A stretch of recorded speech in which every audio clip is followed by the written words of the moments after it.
Salve galera, beleza? Eu sou o professor Thiago Giovanelli, professor de Física. Tô trazendo aqui para você hoje a aula número 2 do tema de gravitação.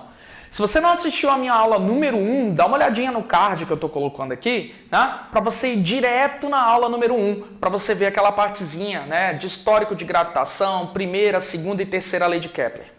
A aulinha de hoje, então, eu quero apresentar para você uma coisinha chamada de força gravitacional, né, que a gente chama por aí de lei da gravitação universal. Legal? Qual que é a lógica do processo? Bom, a lógica do processo é o seguinte: o Isaac Newton, aquele mesmo Newton, o Newton um dia, então, observando aí, né, reza a lenda que tem toda uma história envolvendo uma maçã, aquela loucura toda, né? O Newton percebeu, então, que uma maçãzinha caía de uma árvore. Poxa, mas ele se perguntou, mas que força puxou aquela maçãzinha?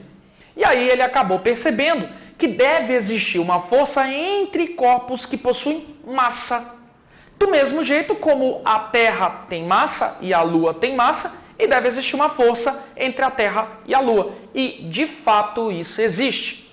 O Newton acabou, então, estudando, pesquisando e matematizando uma regrinha. Qual que é a regrinha? Todo corpo que tem massa atrai outro corpo que tem massa. É como se fossem ímãs de massa, tipo isso. Só que, no caso do ímã, existe a possibilidade de um ímã repelir o outro. No caso de massas, só há atração. Então eu estou tentando te dizer o seguinte, ó. Imagina um objeto qualquer, não precisa ser um corpo celeste, podem ser corpos aqui na Terra. Imagina que esse objeto tenha uma massa, você, por exemplo. Agora imagina um outro objeto que tem massa, um cachorrinho, por exemplo. Então existe uma força de atração entre você e o doguinho. Pô, professor, é mesmo, por isso que eu gosto tanto dos cachorrinhos. Não, mano, eu não tô te dizendo isso. Eu tô tentando te dizer que existe literalmente uma força que te puxa para ir, né, pro doguinho, assim como também ele vai vir para você. Professor, mas engraçado, eu não tô puxando os doguinhos por aí. Sabe por quê? Porque a sua massa é muito pequena se comparada à da Terra. A Terra atrai com muito mais intensidade o doguinho, você ou outros objetos do que você. Por quê, professor? Porque a massa é extremamente exagerada. É por isso, pessoal, que a gente costuma dizer que essa tal força de atração gravitacional, o módulo, o valor numérico dela, depende diretamente do produto das massas envolvidas. Traduzindo, quanto maior o valor das massas envolvidas, mais atração gravitacional a gente vai ter.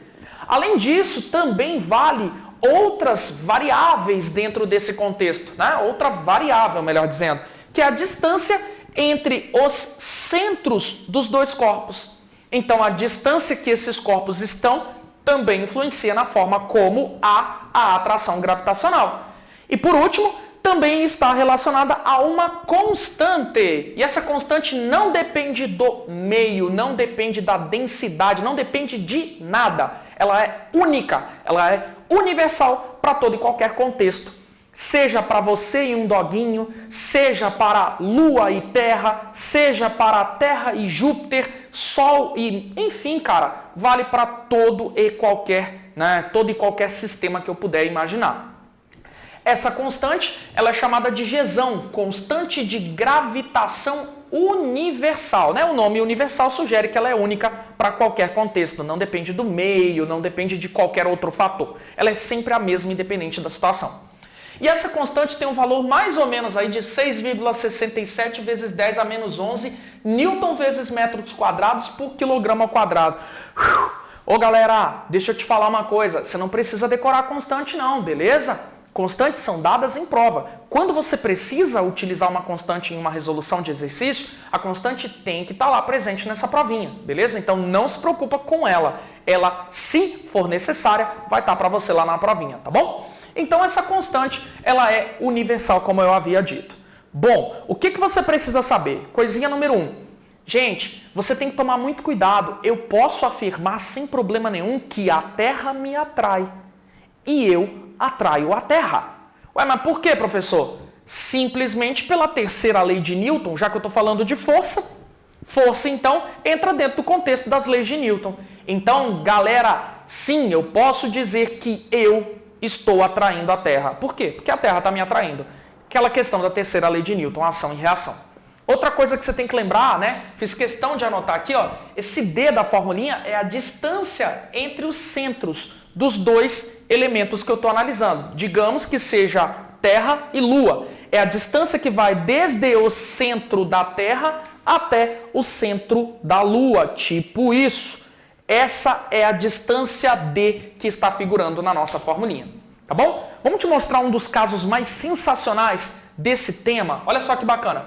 Você vai imaginar o seguinte, imagina que aqui seja a Terra e digamos que esse aqui seja, né, o nosso amiguinho, né, seja a nossa amiguinha Lua, ok? A Lua, então, ela está orbitando em torno da Terra. Professor, o que é orbitar? Quando a gente usa a palavra orbitar, você pode entender que é quando o cara está em movimento por conta da única força existente entre os corpos, que é a força de atração gravitacional. Traduzindo, corpos em órbita são aqueles corpos que estão em movimento por culpa da força de atração gravitacional. Bom, imagine então a nossa Lua orbitando aqui a Terra. Professor, mas você não falou lá na aula anterior, na lei de Kepler, que essa trajetória era elíptica? Pois é, mas quando as elipses são de baixas excentricidades, a gente pode até considerar como se fossem circunferências. Então, para nós, esse movimento é em forma de circunferência. Ah, então não tem aqueles negócios de apogeu, perigeu, afélio, periélio. Não, não tem. Isso significa, então, que eu posso considerar o movimento como sendo circular e uniforme. Legal? Então, se eu considero a trajetória sendo circular, automaticamente eu posso tratar a velocidade angular como sendo constante. Então, aqui é como se fosse um MCU. Pronto. Ô, professor, mas por que esse movimento está acontecendo? Ué, esse movimento está acontecendo porque existe uma aceleração centrípeta, mas existe. Ah, é? Traduzindo, se você não lembra de aceleração centrípeta, não se preocupe. Pense pelo menos o seguinte. Você lembra que tem uma força que a Terra faz na Lua? É a força de atração gravitacional, ok? E essa força de atração gravitacional está puxando o caboclo para o centro. Força que puxa para o centro, ela é chamada de resultante centrípeta. Então eu posso te dizer que a nossa força gravitacional está operando como resultante centrípeta.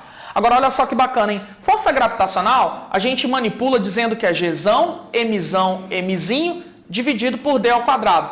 E força resultante centrípeta, a gente costuma dizer que é Mzinho vezes V ao quadrado, dividido pelo raio, ok? Esses Mzão e Mzinho são o seguinte, Mzinho está figurando como massa da Lua, do objeto que está orbitando, Mzão é a massa da Terra, que é o astro-rei, por assim dizer, ok? E aí, galera, esse D, repara comigo que é a distância do centro da Lua até o centro da Terra, que é o próprio raio de curvatura, ok? É o raio de curvatura nessa trajetória circular. Simplesmente para facilitar a minha vida, no lugar desse D, eu vou escrever R, ok?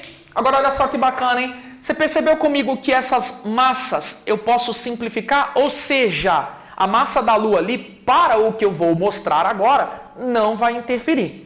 O que você vai me mostrar, professor? Cara, não sei, vamos fazer uma multiplicação cruzada, só para ver onde a gente vai chegar? Olha só que bonitinho. Observa comigo que eu vou escrever V ao quadrado, ó, olha que bonitinho, vezes R ao quadrado, igual a RGzão, Mzão. Você conseguiu observar também que dá para dar uma boa simplificada nesse R?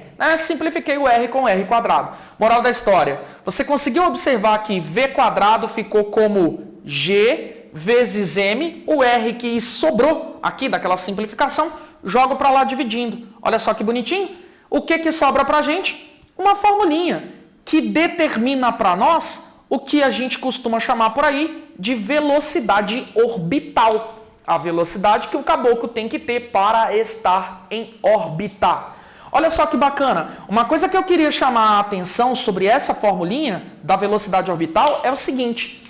O valor da velocidade orbital não depende da massa do próprio orbitante. A velocidade orbital da Lua não depende da massa da Lua. Outra coisa que eu queria te dizer com essa formulinha. Para cada raio de curvatura, ou seja, para cada distância que eu tiver, eu tenho uma velocidade orbital diferente.